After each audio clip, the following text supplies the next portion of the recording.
Bismillahirrahmanirrahim. Assalamualaikum warahmatullahi wabarakatuh.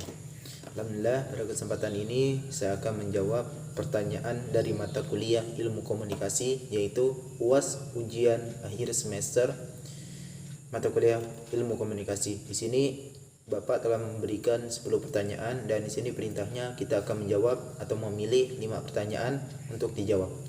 Yang pertama saya akan ambil pertanyaannya. Yang pertama yaitu pertanyaannya mengenai komunikasi adalah suatu proses penyampaian informasi, pesan, ide, gagasan dari suatu pihak ke pihak lain. Pada umumnya komunikasi dilakukan secara lisan atau verbal yang dapat dimengerti oleh kedua belah pihak. Pertanyaannya di sini yaitu bahasa non-verbal ini memiliki fungsi dan jenis-jenisnya, termasuk bahasa tubuh. Coba jelaskan. Di sini saya akan menjelaskannya, yaitu pertama fungsinya. Komunikasi nonverbal dapat menjalankan sejumlah komunikasi penting. Periset nonverbal mengidentifikasikan 6 fungsi itu. Yang pertama yaitu untuk menekankan. Komunikasi nonverbal digunakan untuk menonjolkan atau menekankan beberapa bagian dari pesan verbal. Misalnya saja Anda mungkin tersenyum untuk menekankan suatu hal tertentu. Yang kedua yaitu untuk melengkapi atau komplement. Komunikasi nonverbal digunakan untuk memperkuat warna atau sikap umum yang dikomunikasikan oleh pesan nonverbal. Selanjutnya yaitu untuk menunjukkan kontradiksi. Kontradiksi di sini yaitu pesan verbal dapat bertentangan dengan gerak nonverbal. Yang keempat yaitu untuk mengatur. Fungsi untuk mengatur yaitu gerak-gerik nonverbal dapat mengendalikan atau mengisyaratkan keinginan untuk mengatur arus verbal. Contohnya menggerutkan bibir, mencondongkan badan ke depan.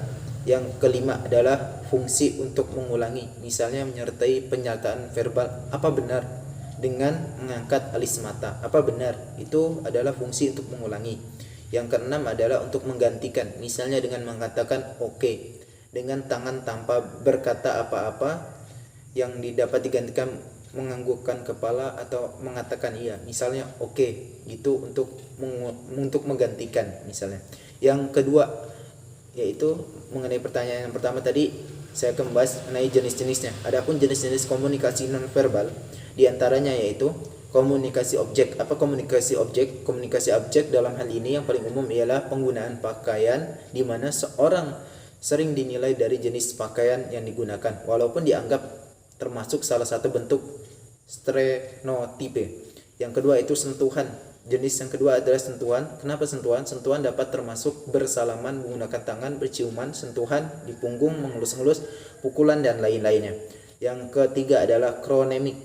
Kronemik merupakan bidang yang mempelajari penggunaan waktu dalam komunikasi nonverbal. Yang selanjutnya itu gerak tubuh atau kinesik. Apa itu yang disebut gerak tubuh dan kinesik? Dalam komunikasi nonverbal, gerak tubuh atau kinesik meliputi kontak mata, ekspresi wajah, isyarat, dan sikap tubuh. Yang terakhir yaitu ada namanya proxemics atau bahasa ruang. Itu merupakan jarak yang digunakan ketika komunikasi dengan orang lain, termasuk juga tempat atau lokasi posisi kita berada. Yang keenam ada jarak intim, yaitu jarak dari mulai bersentuhan sampai jarak atau setengah kaki. Ada jarak personal, jarak sosial, jarak publik. Dan yang terakhir saya akan membahas mengenai bahasa tubuh. Bahasa tubuh adalah komunikasi pesan nonverbal tanpa kata-kata. Bahasa tubuh merupakan proses pertukaran pikiran dan gagasan di mana pesan-pesan yang disampaikan dapat berupa isyarat, ekspresi wajah. Di sini menjelaskan ada namanya repetisi, yaitu mengulang kembali gagasan yang sudah disampaikan secara verbal. Itu termasuk bahasa tubuh. Contohnya, anak kecil yang menjawab mau diajak ke Dufan akan mengiyakan sambil melompat bersenang-senang. Yang ketiga adalah ada namanya substitusi. Substitusi adalah menggantikan lambang verbal. Contohnya di sini, tanpa mengatakan sepatah kata pun di Indonesia bila seorang menggeleng, maka lawan bicaranya akan tahu bahwa ia sebagai tanda kesetujuan. Ada namanya kontradiksi. Apa kontradiksi? Yaitu menolak sebuah pesan verbal dengan memberikan makna lain menggunakan pesan nonverbal. Contohnya di sini yaitu seseorang mengiyakan dan menganggukkan kepala saat diminta mendekat, namun lalu ia mengambil langkah 1000 dan lari secepat-cepatnya. Di sini ada juga namanya pelengkap atau komplement, melengkapi dan memperkaya pesan nonverbal. Ada aksentuasi, menegaskan pesan nonverbal. Itu pertanyaan yang pertama saya jawab. Yang kedua yaitu Nomor 2, jelaskan tentang pengertian dan bentuk komunikasi transdental. Dijelaskan. Di sini komunikasi merupakan proses penciptaan makna antara dua orang atau lebih dengan menggunakan simbol-simbol atau tanda-tanda. Komunikasi transcendental berarti komunikasi antara manusia dengan Tuhannya dan masuk ke dalam bidang agama. Partisipan dalam komunikasi transcendental adalah manusia dengan Tuhannya. Namun pembahasan sedikit dalam disiplin ilmu komunikasi pada ini lebih penting dari bentuk komunikasi lainnya. Walaupun bentuk komunikasi transcendental tidak bisa diamati secara empiris, tetapi dapat mempengaruhi nasib baik di dunia maupun di akhirat. Di sini juga akan menjelaskan bentuk komunikasi transcendental, yaitu bentuk komunikasi transcendental adalah penjelasan tentang sholat sebagai salah satu bentuk komunikasi transcendental, yaitu komunikasi antara Allah Subhanahu wa taala dengan manusia. Itu adalah bentuk komunikasinya. Selanjutnya saya akan menjawabkan pertanyaan yang ketiga, yaitu apa itu komunikasi kelompok atau group communication? Jelaskan fungsinya, proses komunikasinya. Komunikasi kelompok terdiri dari komunikasi kecil, mikrogrup, dan komunikasi kelompok besar. Coba dijelaskan. Di sini saya akan menjelaskan terlebih dahulu pengertiannya.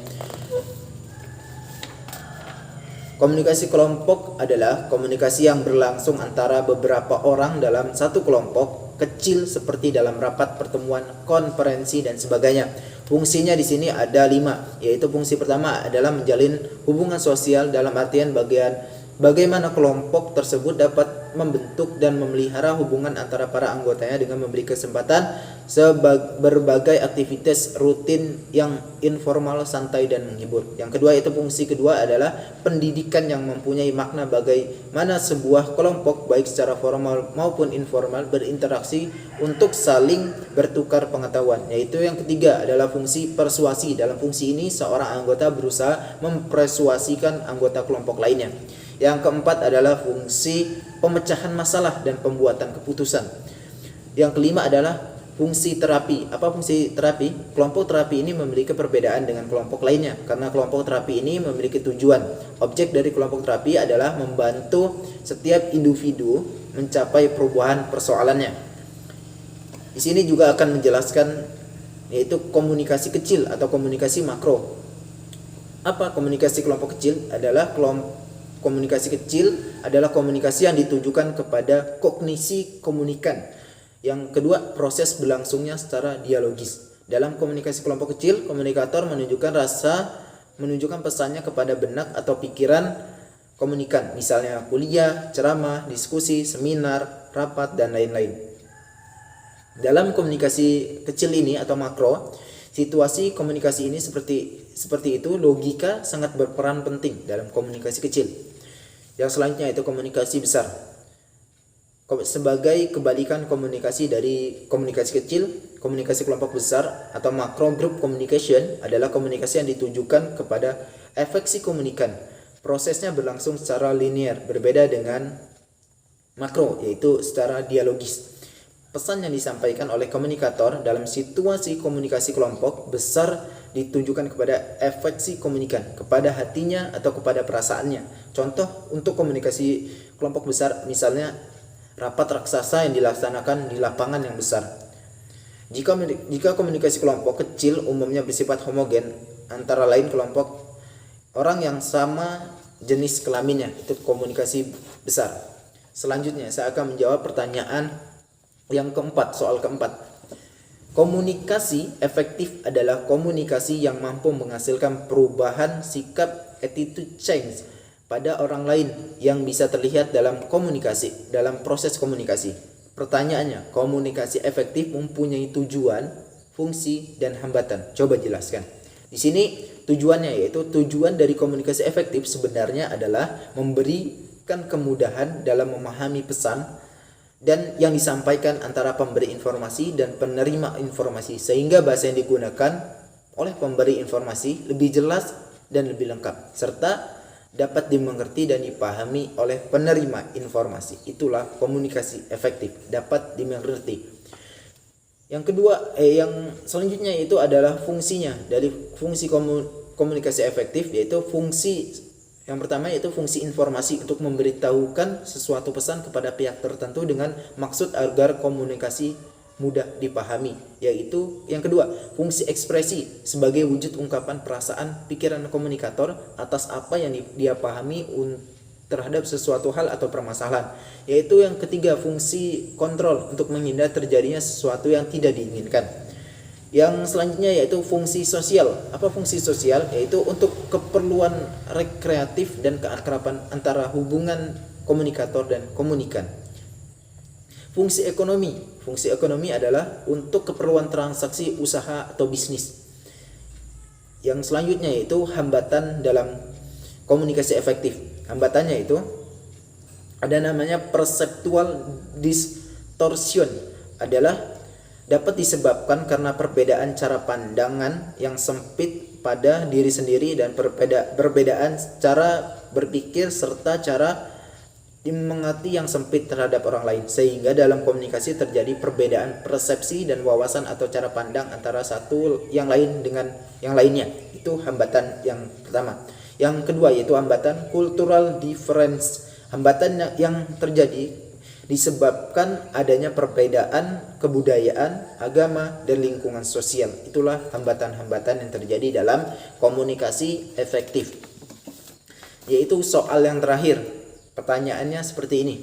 Komunikasi massa adalah proses di mana organisasi media membuat menyebarkan pesan kepada halayak banyak atau publik. Komunikasi massa mempunyai ciri, fungsi, komponen, dan efek tersendiri. Apa yang Anda pahami? Di sini saya akan menjelaskan terlebih dahulu ciri-cirinya. Ciri-ciri dari komunikasi massa, yaitu komunikator dalam komunikasi massa melembaga. Yang kedua, komunikan dalam komunikasi massa bersifat heterogen. Yang ketiga, pesannya bersifat umum. Selanjutnya, komunikasi berlangsung satu arah saja. Selanjutnya, yang kelima, komunikasi massa menimbulkan serampakan. Yang keenam, komunikasi massa mengandalkan peralatan teknis. Yang terakhir, komunikasi massa dikontrol oleh gatekeeper. Selanjutnya yaitu mengenai fungsi dari komunikasi massa. Pada umumnya komunikasi massa memiliki kaitannya dengan media massa. Secara khusus, komunikasi massa memiliki 10 macam fungsi sebagai berikut. Yang pertama yaitu fungsi informasi, yang kedua fungsi hiburan, fungsi persuasi, transmisi budaya, fungsi mendorong integrasi sosial, fungsi pengawasan, fungsi kolerasi, fungsi pewarisan sosial, dan fungsi melawan kekuasaan represif. Yang terakhir yaitu fungsi menggugat hukum hubungan triktonomi. Yang selanjutnya yaitu adalah komponennya, komponen dari komunikasi massa. Komponennya di sini adalah terdapat 7 komponen komunikasi massa, di antaranya komunikator. Dalam media massa, komunikator merupakan pihak dari media yang menyampaikan pesan kepada halayak umum atau seperti jurnalis. Yang kedua adalah komponen pesan. Pesan berkaitan dengan konten yang dibuat dari sudut pandang media massa tersebut terhadap suatu isu tertentu. Yang ketiga adalah media. Komponen media ini, media diartikan sebagai saluran yang bersifat fisik atau seperti media cetak atau media elektronik. Selanjutnya itu komunikan. Komponen komunikan ini terdiri dari kumpulan individu yang menerima pesan dari media massa. Yang kelima adalah gatekeeper. Dalam komponen ini, gatekeeper berperan menentukan pesan massa yang akan disampaikan ke komunikan dan mana yang tidak. Yang keenam adalah komponen gangguan. Yang ketujuh adalah komponen timbal balik.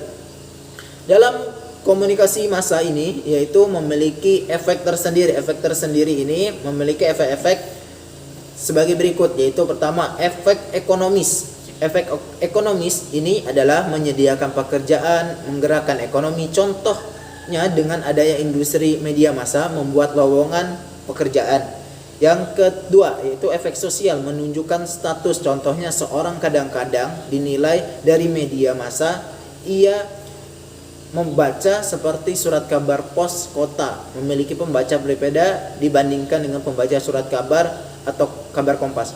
Yang ketiga itu efek penjadwalan kegiatan, efek penyaluran penghilang perasaan, efek perasaan terhadap jenis media. Baiklah, pada kesempatan ini saya sudah menjawab 5 pertanyaan, yaitu dari mata kuliah Ilmu Komunikasi pada ujian akhir semester yang pertama ini. Semoga apa yang saya jawab bisa menjawab pertanyaan-pertanyaan yang diberikan oleh Bapak. Semoga bisa memuaskan jawaban dari saya. Mungkin hanya ini yang dapat saya jawab. Terima kasih atas perhatiannya kepada Bapak, yaitu pada mata kuliah ilmu komunikasi. Mungkin hanya ini yang dapat saya sampaikan. Kurang lebihnya saya mohon maaf, karena kebenaran hanya datang dari Allah Subhanahu wa taala dan kesalahan yaitu datang dari umatnya. Saya akhiri, wabillahi taufiq wal hidayah. Wassalamualaikum warahmatullahi wabarakatuh.